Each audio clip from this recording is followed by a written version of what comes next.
नमस्कार दोस्तों, आज के इस विश्लेषण में हम बात करेंगे दुनिया के सबसे उलझे हुए पुरातात्विक रहस्यों में से एक रूपकुंड झील के बारे में।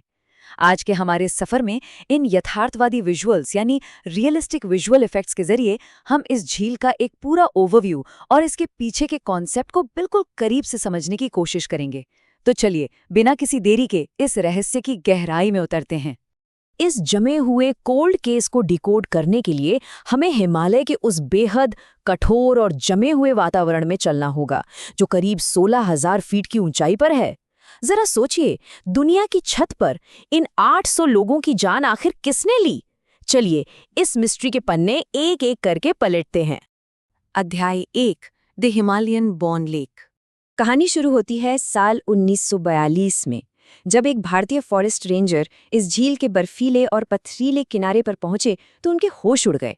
उन्हें वहां कोई एक भटका हुआ पर्वतारोही नहीं मिला, बल्कि पूरी की पूरी घाटी इंसानी कंकालों से अटी पड़ी थी। जरा इमेजिन करें, 16,000 फीट की ऊंचाई, खून जमा देने वाली ठंड और बर्फ में कैद सैकड़ों बिखरी हुई हड्डियां। ये किसी डरावने सपने से कम नहीं था, है ना? ऐसा नहीं है कि इसके बारे में पहले किसी को कुछ पता नहीं था। सदियों से स्थानीय किंवदंतियों में इसका जिक्र होता रहा है, लेकिन मॉडर्न आर्कियोलॉजी का ध्यान इस पर धीरे धीरे गया। 1898 की शुरुआती रिपोर्ट से लेकर 1907 में टीजी लॉन्गस्टाफ की खोज, फिर 1942 में उस फॉरेस्ट रेंजर का दुनिया का ध्यान खींचना और फाइनली 1956 में बड़े स्तर पर शुरू हुए पुरातात्विक अभियान। इस तरह से इस साइट को लेकर हमारी समझ विकसित हुई। अध्याय 2, शुरुआती मृत्यु सिद्धांतों का मूल्यांकन। शुरुआती दिनों में तो बस अटकलों का बाजार गर्म था। हर कोई अपनी अपनी थ्योरी दे रहा था कि आखिर इतने सारे लोग इस सुदूर और जानलेवा इलाके में कर क्या रहे थे। क्या ये द्वितीय विश्व युद्ध की कोई सीक्रेट जापानी सेना की, या कोई पुराना व्यापारिक कारवा? क्या ये किसी महामारी के शिकार लोगों की सामूहिक कब्र थी, या फिर किसी तरह की अनुष्ठानिक आत्महत्या का मामला? सवाल ही सवाल थे। लेकिन साइंस तो सबूत मांगती है, राइट? शुरुआती वैज्ञानिक तरीकों ने बहुत ही लॉजिकल तरीके से इन सभी थियोरीज को एक एक करके खारिज कर दिया। देखिए, कोई हथियार या यूनिफॉर्म नहीं मिली, मतलब जापानी सेना वाली बात गलत। कोई व्यापारिक सामान या जानवर नहीं मिले, तो कारवां भी नहीं हो सकता। उस इलाके में किसी बड़ी बीमारी का कोई ऐतिहासिक रिकॉर्ड नहीं था, तो महामारी की बात भी कट गई। और बड़े पैमाने पर चोट के निशानों की कमी ने सामूहिक आत्महत्या के विचार को भी नकार दिया। अब विशेषज्ञ पूरी तरह से अपना सिर खुजा रहे थे। अध्याय 3, देवी और ओलावृष्टि।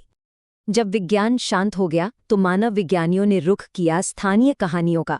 एक बहुत ही मशहूर कथा थी पहाड़ की देवी नंदा देवी के सम्मान में होने वाली तीर्थ यात्रा के बारे में। पौराणिक कथा कहती है कि एक राजा और रानी अपने साथ विलासिता का सारा सामान लेकर पहाड़ पर गए। इस बात ने देवी को इतना क्रोधित कर दिया कि उन्होंने एक भयानक बर्फीला तूफान ला दिया। किंवदंती के ठीक शब्दों में कहें तो उन्हें आसमान से गिरने वाले लोहे के गोलों से मार डाला गया। और सबसे दिलचस्प बात क्या है, 1950 के दशक का जो साइंटिफिक डेटा था वो इस पौराणिक कथा से बिल्कुल सटीक बैठ रहा था। रेडियो कार्बन डेटिंग ने बताया कि मौतें 800 ईस्वी के आसपास हुईं। वहां मिले बांस के छाते तीर्थयात्रियों के चढ़ावे की तरफ इशारा कर रहे थे। खोपड़ियों पर बने निशान बता रहे थे कि वो लोग भारी सामान ढोने वाले स्थानीय कुली थे। और सबसे बड़ा सबूत, हड्डियों पर ओले गिरने जैसी भारी चोट के निशान थे। उस वक्त तो ऐसा लगा जैसे इस 800 ईस्वी के कोल्ड केस की फाइल हमेशा के लिए बंद हो गई हो।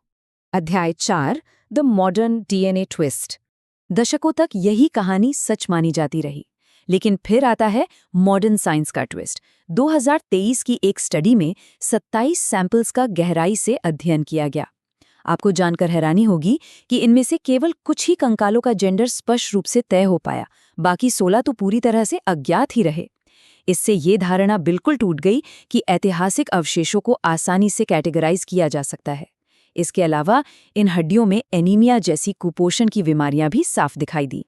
पर रुकिए, असली धमाका तो 2019 की जीनोम वाइड सीक्वेंसिंग स्टडी में हुआ। वहां मरने वाले लोग एक ही समय के नहीं थे, बल्कि 2 बिल्कुल अलग अलग समूह थे, और उनके बीच मौत के समय का अंतर कोई 10-20 साल नहीं, बल्कि पूरा 1000 साल था। ये सच में दिमाग घुमा देने वाला खुलासा था।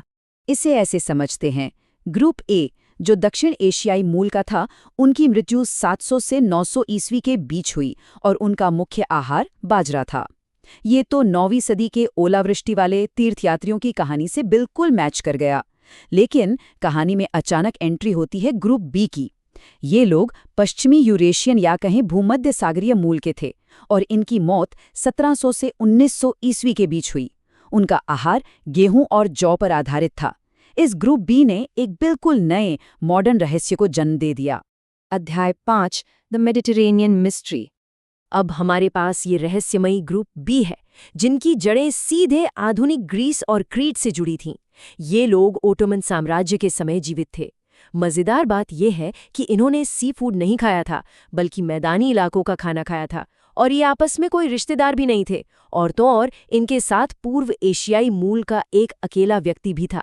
सबसे हैरान करने वाली बात यह है कि हजारों मील दूर हिमालय के इस बिल्कुल अलग-थलग हिस्से में विदेशियों के इस समूह के आने का कोई भी स्थानीय मौखिक इतिहास मौजूद ही नहीं है। कोई नहीं जानता ये कौन थे।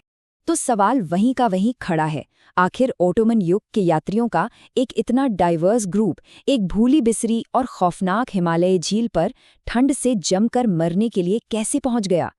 ये तो साफ है कि वे किसी भयानक बर्फीले तूफान में फंस कर मारे गए होंगे, लेकिन वो वहां कर क्या रहे थे? उनकी इस रहस्यमय यात्रा का असली मकसद क्या था? ये आज भी हमारी समझ से पूरी तरह बाहर है। अध्याय 6 द कॉस्ट ऑफ टूरिज्म। दुख की बात यह है कि इस रहस्य को सुलझाने का हमारा समय तेजी से खत्म हो रहा है।